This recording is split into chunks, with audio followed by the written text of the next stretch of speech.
Y'all want to know something super interesting? In recording for this video, I've got notes and notes and notes of stories and situations and stuff that I want to touch on throughout the video. And funny enough, this man was deleting evidence, or at least trying to hide evidence, hoping I would forget about it. Nice try. I still remember. Let's get into the video. Welcome back, everybody, to another content creator behind the scenes video. My experiences with Resbach. Yes, that is right. So really quick, as always, before I make this intro way too long again, what this series is I used to be an influencer coordinator on the Last Day on Earth official server. As a result, I have interactions with every content creator behind the scenes. I know who's faking it for the cameras, and I know who's really genuine. In the past, we've gone over really genuine people, and now we're starting to get into the fun side of LDoE YouTube. And as always, if you haven't already, and you're very interested to see this kind of stuff, subscribe, follow my TikTok, Twitter, you all know the drill by now. Let's get into this video. So when cross-referencing everything to make sure I'm 100% factual with everything I say in this video, I found that Resbach has been deleting some information to try and hide some of the stuff he's done. As always, the usual stuff, don't send any hate to him. Absolutely no hate, this is just flat out my interactions with Resbach behind the scenes. I'll start out with the positives, I guess. Resbach is a decent-ish content creator when it comes to working behind the scenes with. And let me explain to you what I mean by that. In terms of getting his messages in quick. Whenever I would post a message that says, hey, if you want the season pass, please message me ASAP in order to get the spreadsheet sent to the devs, it just makes everything so much cleaner and faster. Resbach always was fast about it. He would always message me very, very quickly, which is nice. He's not messaging me 3 days after the spreadsheet has gone out, but you can also look at it the other way. And it wasn't just a copy-paste message. Usually something it was like, hey bro, can you put me down on that list or something like that. It wasn't just, here's my ID, give me pass, I want it. Which, believe me, there are content creators who do that. He was at least cool about getting responses in a prompt, timely manner, I suppose if you want to think about it like that. I would message him about something unrelated, which we're going to get to in a second, and he would at least respond somewhat quickly. He wouldn't take a year and a half, or I'd have to preface the message with, you're being banned, or something like that, in order to even get a response. He would actually respond in a decent, prompt, quick manner. So I guess that was nice. Now, we're starting to move into the other stuff. For partner contests, I have to give him a tremendous amount of credit for running through and clarifying a lot of the nuances in the rules. Yeah, I wrote them myself and got some input from some staffers, but for the most part, I can't really think of every possibility when it comes to what partners could and couldn't be able to do.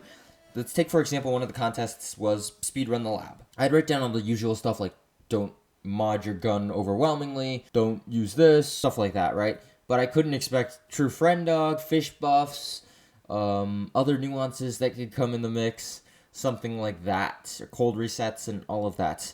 So it was a lot more difficult, and at least Resbach would run all of these nuances by me prior to going through his run. I guess Resbach running nuances is kind of a theme. When it comes to posting bugs, he would usually run them by me, depending on what the bug was. For example, there was a bug where you could use a chest to go into the barn. He ran that by me, kudos to that. But what he also did was run the same message to the community managers. And, well, that bug, if you think about it on the surface, right? Entering the barn with a chest. Is that game breaking? No. Is that economy breaking? No. Can you get infinite loot? No. Is it economy breaking? No. Is it account losing? No. So I said it was fine, but the CM said it wasn't. What always confused me is, why would you run the same thing by both of us? Why not just run it by one party or the other party? Felt like to me it wasn't. You all have to let me know in the comments if I made that call correctly or incorrectly, but I still stand by that call. I don't think that was game breaking in the slightest. Now we'll get into the more fun stuff, the stuff that I'm sure you all are very interested in hearing about, testing and stuff like that. LDoE content creators used to get alphas. Resbach was one of the content creators that there'd always be nuances behind issues. Let me explain what I mean by that. For example, we'd upload videos. Obviously, sometimes the alphas would run incredibly long, like 2-3 weeks. LDoE YouTube dictates that you can't wait that long without posting a video, right? And you can't really go back once you have it.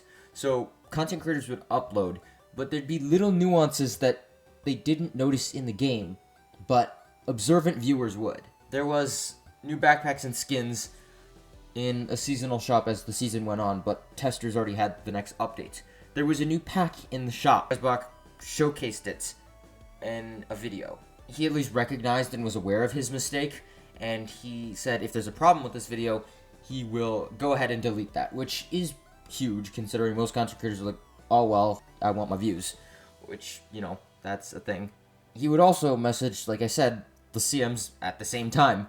I didn't see the issue, and they saw a severe issue.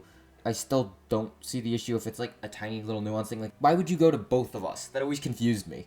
Resbach had a funny, nasty habit also of finding bugs in alpha and not reporting them. For all I know, he could have, and to his credit, I will be fair about this. Let's assume he did know about these bugs and report them to developers through direct messages, as opposed to your standard bug channels, which everyone can see and everyone can know about and know whether the devs are aware and blah blah blah blah blah. But he had a funny habit of knowing tester bugs that would go to the global version and somehow abusing that to make videos on. Let's take my favorite example, and the one I'm definitely still not a little bit salty over: sewers in the boat. With the sewers, you can only clear out 2 sections of the upper floor levels. But if you waited in one of those sections and then the zone reset, you could clear that section and then get 2 additional sections when the new sewer thing started. Resbach got the boat insanely fast. Now, he did make a video on showcasing the bug, but it was quite weird, or let's say coincidental, how the timing magically seemed to work out. Sure, we can say that the developers never fixed that, but let's be honest, when it comes to a bug that helps the players, usually they're on that very, very fast. So I can give them the benefit of the doubt once, but as it continues to go on and on and on, I want to double back though to some of the positives. At least during alpha, Resbach was one of the few content creators who was around. So back when they used to do multiplayer alphas, you really had to just film with content creators because otherwise it's pretty difficult to get your footage. So Resbach was one of the few content creators who'd always be around for filming-wise stuff. I've done Crossroads with him, I believe. I've done Devour. I think we did Miner. I don't think we succeeded, but we did it at one point. And I will give him kudos and credit for that, for always being around and available, even if it was just for some dumb clip or something like that. To his credit as well, he didn't go as crazy with requests. Sure, his requests were sort of on the, I guess in the broad spectrum of content creators, his are on the low to average range, but in terms of content creators within the larger LDoE YouTube sphere, they were on the higher end. Absolutely, I don't want anyone to send hate towards him whatsoever. I kind of, to an extent, feel almost a little bit bad. In the past, he sort of held on to information, bits and pieces of it, from developers through direct messages so he could benefit via videos. I guess I can understand as a content creator, but it just confuses me. A lot of the times, like, the developers would say something that would go against his point, and he would come to me and be like, dude, why are people spoiling the entire update? Developer said not to do this. And I'd be like, oh, where did the dev say not to do this? I'll start to get on that. And he'll show me a screenshot, and the name would be white, meaning it's in direct messages. It's like, shouldn't they have, shared that publicly? That would have been real helpful. But I guess that's not entirely on him, but I would assume that there would have to be some convo initiating. I don't think the developers would go forward and rush him. I blame myself for the creation of this tactic, but I also, don't hit the player, hate the game type deal.